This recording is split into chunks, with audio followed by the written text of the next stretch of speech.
You can take the guest room. Or move out, my mother told me when my sister suddenly arrived with her husband. Great if you're out by the weekend, my sister added cheerfully. I moved out. But days later, her smug smile disappeared. Panic took over. She's lying? Mom, tell me she's lying. My name is Violet. I'm 28 years old, and for the past 5 years, I've lived with my mother in the house my father rebuilt just before he died. Dad passed away suddenly, heart failure. The house wasn't even fully decorated yet. One week we were picking out kitchen tiles together. The next I was sitting beside my mom as she stared blankly at the wall, barely able to get out of bed. We held the funeral on a rainy Friday. Josie, my younger sister, flew in wearing designer sunglasses and a silk scarf, cried dramatically, and left by Sunday morning. I stayed. I stayed because someone had to, because Mom was fragile, because the mortgage wasn't fully paid off and someone had to make the payments, and because, I hate to admit it, I felt responsible. I owed my dad that much. He loved Mom. Even when she belittled him, even when she snapped at him for the smallest things, he never raised his voice. She just needs more grace, he'd say. You girls take care of her, yeah? So I did. I gave up a promotion that would have transferred me to Seattle. I turned down company housing, even though it came with reduced rent and a 15-minute commute. I stayed. And for what? To be reminded, daily, that I wasn't Josie. Josie, the golden child. Josie, with her glossy hair, 1,000-watt smile, and Instagram-perfect life. Josie, who left home at 22 to marry a man named Brent, whose only real talent was looking good in a blazer. She was the star of every family gathering. Meanwhile, I was the background noise. You should wear more color, Violet, Mom would say. Josie always lights up a room. You look like you're dressing for jury duty, or why don't you try dating again? It's not too late, even for someone like you, even for someone like me. I gritted my teeth and paid the bills, cleaned the gutters, cooked the dinners. I thought if I just kept showing up, maybe she'd see me. Maybe, eventually, I'd be enough. But everything changed on a Thursday. I came home from work, 2 hours late, thanks to a shipping delay, and walked into a scene that felt like deja vu. Josie was curled up on the living room couch, tissues balled in her lap. Brent sat beside her, flipping through his phone like he wished he were anywhere else. Mom hovered with a tray of tea and shortbread cookies like they were royalty visiting from abroad. Violet, Mom chirped, like I was a neighbor stopping by. Guess who's back? I can see that, I said. What's going on? Josie sniffled. Brent lost his job. The company downsized and cut his entire department. Brent didn't look up. We're behind on rent, Josie continued. Our landlord gave us 2 weeks to vacate. And we don't have anywhere to go, Mom added quickly, already wrapping an arm around her, so they're moving in. Wait, what? They need help, Violet. They're family. So am I said slowly. I live here. You'll figure it out, Mom said. You're good at that. I looked at Josie, who gave a tiny shrug and mouthed, sorry, though the smirk at the corner of her lips told a different story. Later that evening, I pulled Mom aside. This house is barely big enough for 2 adults, let alone 4, I said. Where are they going to sleep? In your room, she said plainly. I blinked. What? You can take the guest room. Or move out. It's up to you. You're serious. I'm not discussing this. I always wanted Josie back here. She belongs in this house. I've been paying the mortgage. Mom shrugged. It's in my name. And you've always acted like you were doing me some big favor. I never asked you to, because you couldn't. You were a mess after Dad died, and now I have Josie. I don't need you. It hit like a slap. The next morning, Josie knocked on my door with a cheery voice and no trace of regret. Hey, Mom says if you could be out by Saturday, that'd be great. Brent and I kinda need the space. Excuse me? She leaned against the frame, eyes bright. Come on, you've been living like a spinster. This'll be good for you. A little fresh start, I shut the door in her face. Inside, I sat on the edge of the bed and stared at the floor. On the bookshelf sat a manila folder I hadn't touched in months. It was from HR. Inside, the offer for company housing I declined when I thought Mom needed me. My hand trembled slightly as I opened it. Studio apartment, clean, safe, close to work, move-in bonus. No screaming, no guilt, no Josie. I made the call. By Friday afternoon, I'd filed for transfer, secured a key, and scheduled movers. I packed in silence. No one offered to help. No one asked why. They were too busy planning a welcome-back barbecue. Josie wanted to repaint the kitchen. Brent asked if they could swap the couch for a sectional. Saturday morning came. A hot breeze rustled the blinds. I stood in the driveway in jeans and a t-shirt, my hair pulled into a ponytail, a clipboard in hand as the truck rolled in. The movers stepped out, surprised by the number of boxes already stacked near the porch. You ready for the big move? One asked with a grin. Yeah, I said, exhaling. Let's get started. We loaded everything. My bed, my bookshelves, my coffee maker, my desk, my dishes. I took my time. With every box, I felt lighter, stronger, free. By early afternoon, we were almost done. One of the movers paused by the door, glanced around at the now empty room, and raised an eyebrow. You're really taking everything? I smiled. Calm. Unapologetic. Yes, I said. Everything. By the time the truck pulled away, the house I'd once called home looked hollow. No TV, no coffee table, no dining chairs, no framed prints, just dust outlines on the floor where my furniture used to be. Everything I'd bought over the years was mine, purchased with my paycheck, delivered on my days off, assembled by hand. So yes, I took it. All of it. When I turned in the keys to the staff housing office later that afternoon, I almost couldn't believe it. The studio apartment was small but bright, quiet, clean. The fridge didn't hum ominously. The water pressure was perfect. I didn't have to fight over the bathroom schedule. I sat on the mattress and exhaled for what felt like the first time in months. That night, I ignored the buzzing of my phone. Missed calls, voicemails, messages from Mom, then Josie, then Brent. Most of them were angry, a few were confused, but I didn't listen. I turned my phone off, made tea, and watched the city lights from my tiny balcony. By Monday, they'd shown up at my job. The front desk called down.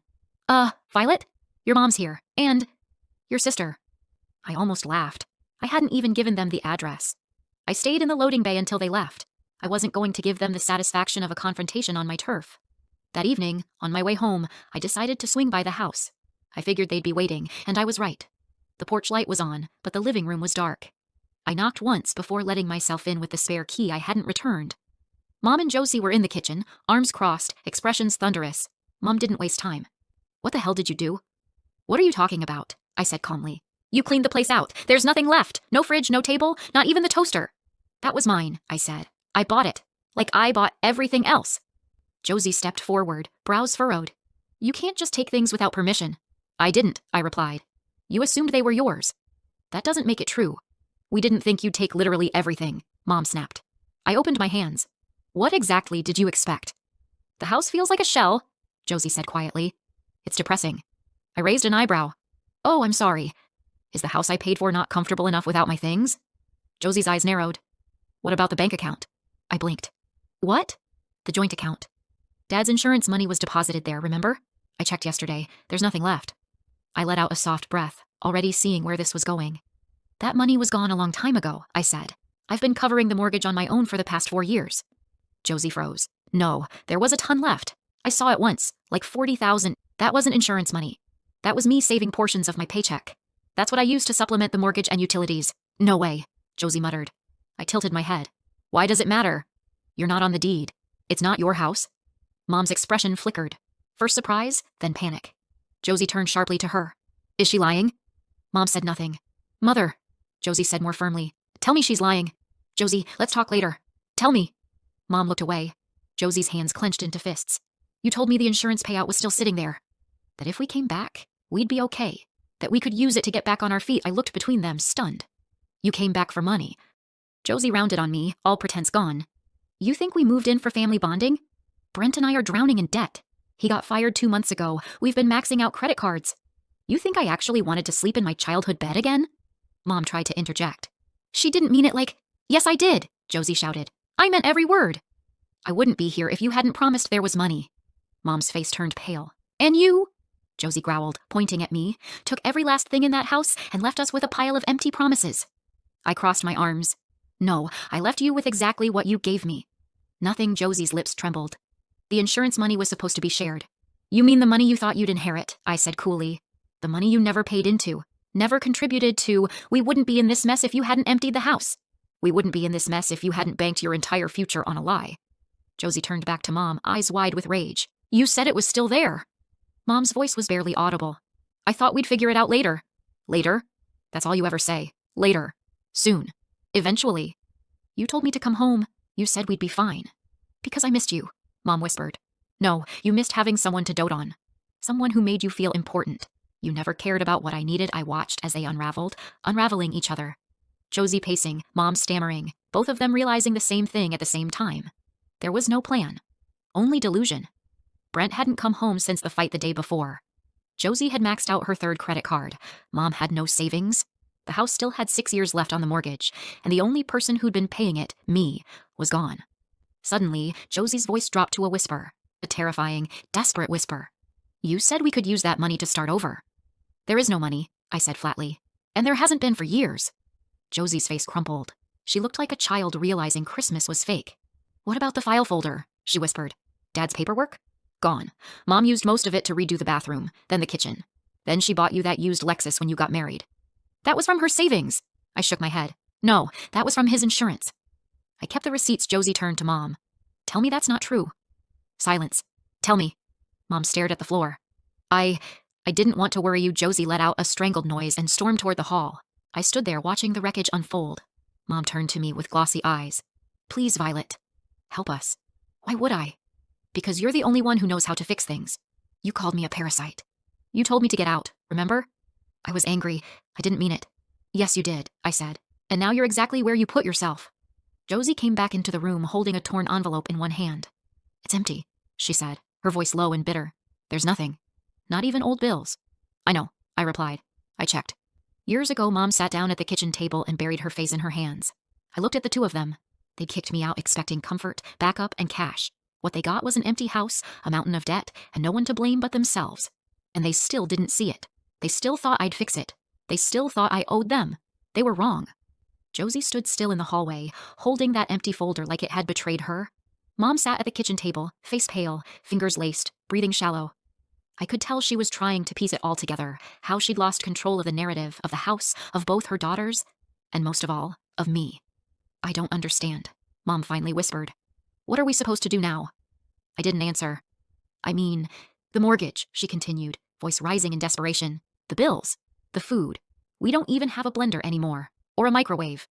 That was mine, I said. All of it was mine. You could have left something. You left me with nothing. Just memories of being reminded I was second best. Just years of pretending I didn't hear you call me dull, or plain, or a burden. Josie spun toward her. And you told me there'd be money. You said Dad left enough for a second start, that we could pay off the cards, that Brent and I could. You lied to us, I added. Both of us. But the difference is, I stopped believing you years ago. Mom's mouth opened and closed, but nothing came out. I took a deep breath and reached into my tote. I pulled out a white envelope and laid it on the counter. What's this? Josie asked warily. My last mortgage receipt. The loan is still in your name, Mother. You'll need to cover it now. 6 more years. Fixed rate. Monthly payments aren't bad, unless you're unemployed and broke, I guess. You can't expect us to pay this, Josie snapped. I don't expect anything. I'm done expecting. I just wanted to leave you the facts. Since fantasy hasn't worked out so well, Josie gritted her teeth. You're heartless. I turned to her. You came back for money, Josie. Not for Mom, not for love, not even out of desperation. You were banking on a lie and using people to cover your losses. Don't pretend this is about family. Oh, and you're a saint, she shot back. You just abandoned your mother after everything she's been through? No, I said. I stayed for years. I supported her. I paid for her home, groceries, gas, medical bills, insurance, and her little renovations. I gave her my 20s, and she threw me out the second you came back. So no, I didn't abandon her. She traded me. Mom flinched. Josie looked shaken, but quickly masked it in anger. I can't believe you're just walking away. I gave a dry laugh. You should be grateful. I could have emptied the savings account before I left, but I didn't. Because unlike both of you, I still had an ounce of decency left. You're cruel, Mom whispered. No, I'm free. I turned and headed for the door. Behind me, Josie snapped. Well, good. We don't need you. I'll figure something out. Brent's talking to a guy about a job. I'm sure he is, I said without looking back. Gambling's a tough industry to break into. Josie cursed under her breath. I stopped at the threshold, hand on the doorknob. Take care of each other, I said. You wanted her, Mother. Now live with her. And I walked out. The door clicked behind me with a weight that felt symbolic, like years of pain and pressure sealing themselves off for good. It's been 4 weeks since that day. I haven't heard from them. Not directly. But I did hear from a former neighbor that the house went on the market. Apparently, it sat for 2 weeks before someone lowballed them, and they had to accept. Last I checked, they'd moved into a small one-bedroom apartment across town. Josie works part-time at a bakery. Mom apparently is doing admin at a dentist's office. Brent never got that job. I'd be lying if I said it didn't feel satisfying. But more than that, it feels quiet. My new apartment is still modest, but it's mine. The furniture is mismatched but cozy. I cook what I want, watch whatever I feel like, sleep through the night without hearing slammed cabinet doors or whispered insults behind walls. My manager offered me a lead position last week. I said yes. This morning, I stopped by a cafe I used to avoid because Mom called it pretentious. I brought a book. I drank my cappuccino in peace. I caught myself smiling for no reason at all, and I realized something. They kicked me out thinking I was disposable. A placeholder. A parasite. But in the end, I was the only thing holding everything together. Now, they have each other, and I have everything else. Freedom. Solitude. Stability. And finally, the life I chose. Asterisk after listening to today's story, Perhaps it has raised some new questions in your mind, or maybe it has brought back some old memories. Every day on Reddit, new experiences and moments create fresh stories, and they connect all of us. Everyone has their own unique journey in life, and we all try to understand the world in our own way. These kinds of moments remind us that we are all human, sometimes happy, sometimes sad, and always learning something new. If you enjoyed this story, feel free to share it with your friends. Your thoughts and feedback are always valuable to us, as they motivate us to create even better content.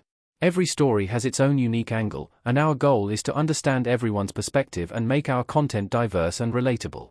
Stories like these help us realize that life's journey is different for everyone, and by hearing other stories, we learn something new. You can also share your own stories with us. Your experiences are valuable to us as well, and if you enjoyed this video, please leave your feedback. We aim to create content that brightens your mind and gives you new ideas every time. If you've already seen this video before, your feedback is still important. With every piece of feedback, we can improve our content and bring a new perspective to our viewers. Today, what we saw was just a small part of the many stories shared on Reddit and across the world. It's a reminder of how we all try to understand life by sharing our experiences with each other. This video was only an example of how we try to connect with others through storytelling, learning about different sides of life. We hope to continue sharing such stories that help us all learn and grow together. Thank you for your time, and don't forget to keep an eye out for more stories coming soon. If you haven't already, please like and follow for more amazing content. Your support keeps us going, and we will strive to bring you more thought-provoking and heartwarming stories. Until next time, take care and stay curious. **.